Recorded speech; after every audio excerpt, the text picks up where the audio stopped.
தாய் கிழவி, உன் மருமகளுக்கு என்னமோ ஆயிடுடி தாய் கிழவி. ஏய் டாடி, எங்கடா இருக்க டாடி? எங்க இருக்க? அடியே தங்கச்சியே, என் குள்ள கத்திருக்கா தங்கச்சியே, சீக்கிரமா ஓடியா அடி ஓடியா. எப்ப கொம்மி, உனக்கு என்ன பாச்சு கொம்மி? என்ன ஆச்சு? ஏப்ப கொம்மி இப்படி லூசு மாரி டான்ஸ் ஆடுற? இவ்வளோ நேரம் அமைதியா இருந்தா சிரிச்சா, இப்ப என்ன லூசாவே ஆயிட்டாளா? இப்படி டான்ஸ் ஆடிட்டு கிடக்கா? ஐயோ, இவ லூஸ் ஆயிட்டா, என்ன பண்றதுன்னே தெரியலையே. நமக்கு யாரு சோறு பொங்கி போடுவா? நமக்கு யாரு வேலை செய்வா? கடவுளே கடவுளே கடவுளே, என் கொம்மியை காப்பாத்து காப்பாத்து. என்னது?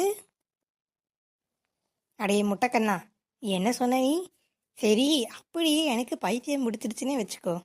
சாவும் ஒரு பெத்தவ இருக்காளே, ஒரு பெத்தவளை காப்பாற்றவும், அவளை ஹாஸ்பிட்டல் கூட்டிட்டு போவோம், நம்மளை 10 மாதம் கஷ்டப்பட்டு சுமந்து எடுத்து பெத்திருக்காளேன்னு இல்லாமல், அடே குண்டு பயலே, நீ என்ன சொன்ன? நீ உனக்கு சோறாக்கி போட, உனக்கு பண்டை காத்திர கழுவ, இதுக்கெல்லாம் மட்டும்தான் நீ என்ன வச்சிருக்க? என்ன அப்படிதான் என்ன நினச்சிக்கிட்டு இருக்கல நீனு?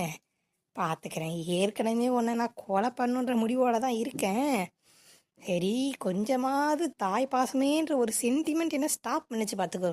ஆனால் இப்போ சொல்கிறடா குண்டு பயலே, இன்னைக்கு உன்னை நான் உயிரோட விட மாட்டேன்.